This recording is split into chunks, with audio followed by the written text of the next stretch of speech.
सभी दोस्तन के सलाम। गुलत संतगढ़ लाइब्रेरी में आऊँ गुलाब बागड़ी तव्हांखे भलीकार चवां थो। जीअं त लास्ट वीडियो में असां जानदार जे क्लासिफिकेशन के बारे में पढ़ियो, अॼु असां 5 किंगडम के बारे में तफ़सील सां पढ़ंदासीं। पहिरियों है किंगडम प्रोकैरियोटाई या बैक्टीरिया।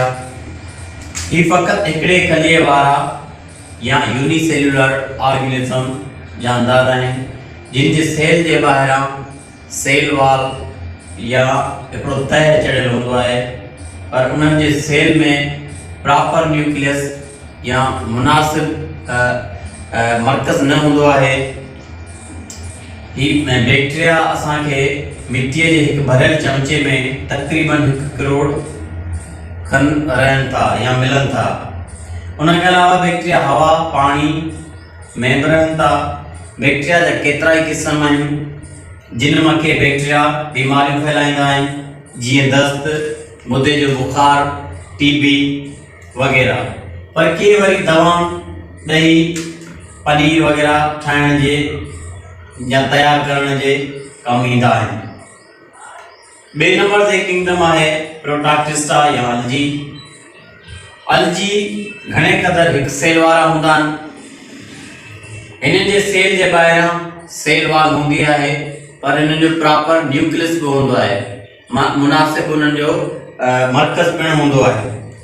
इन्हनि में साओ मादो या क्लोरोफिल हूंदो आहे, जंहिंजे ज़रिए ही पंहिंजो खाधो पाण तैयार करे सघंदा आहिनि। अलजी घणो करे पाणी में ही थींदा आहिनि। केतिरा ही अलजी असां पंहिंजे खाधे में इस्तेमालु कंदा आहियूं, पर के अलजी त बीमारियूं पैदा कंदा आहिनि। मिसाल तौर कटलरिया, अलवा ऐं वॉल्ट्स। हाँ 3 नंबर किंगडम है फंजाई या फंजी। फंजी घणो करे कसीर खलवी या मल्टी सेल्युलर ऑर्गेनिज्म आहिनि। हिन जे सेल में बैक्टीरिया ऐं अलजी वांगुरु सेल वॉल हूंदो आहे। फंजी घणो करे मोल जानदारनि ते गुज़ारो कंदा आहिनि। फंजी तहलील वारे अमल में भी कम ईंदा आहिनि। उन मां केतिरा ही फंजी त चमड़ीअ जूं मुख़्तलिफ़ बीमारियूं फैलाईंदा आहिनि, पर के फंजी दवाऊं, डबल रोटी ठाहिण में कम ईंदा आहिनि। 4 नंबर किंगडम आहे किंगडम प्लांटी या बूटा। बूटा हिक खां वधीक सेलन जा ठहियल हूंदा आहिनि। उन्हनि जे सेलन जो मरकज़ ऐं ॿाहिरियों पर्दो पिणु आला क़िस्म जो ठहियल हूंदो आहे।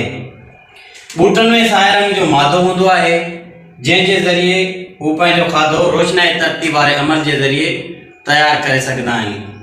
हाणे आख़िरी किंगडम आहे किंगडम एनिमलिया या जानवर। जानवर बूटनि वांगुरु केतिरनि ही सेलन जा ठहियल हूंदा आहिनि। जानवरनि जे सेल में मरकज़ आला क़िस्म जो हूंदो आहे, प्रॉपर न्यूक्लियस हूंदो आहे इन्हनि जो। जानवर पंहिंजे लाइ खाधो ठाहे न सघंदा आहिनि, उन करे हू ॿियनि जानदारनि ते भाड़ींदा आहिनि, ॿियनि जानवर तोड़े बूटनि ते गुज़ारो कंदा आहिनि। जानवर हली फिरी चुरी फिरी सघंदा आहिनि। जानवरनि खे वरी 2 नंढनि ग्रुपनि में विरहायो वियो आहे, हिकिड़ा करंगे वारा ऐं ॿियो बिना करंगे वारा। जीअं त असां ही 5 ही किंगडम अॼु पढ़िया आहिनि। सभु इहे जेके 5 ही किंगडम छा ठहियल आहिनि ऐं इन्हनि जो 5 जो ही बुनियादी एको या यूनिट छा आहे, इन जे बारे में असां नेक्स्ट वीडियो में पढ़ंदासीं।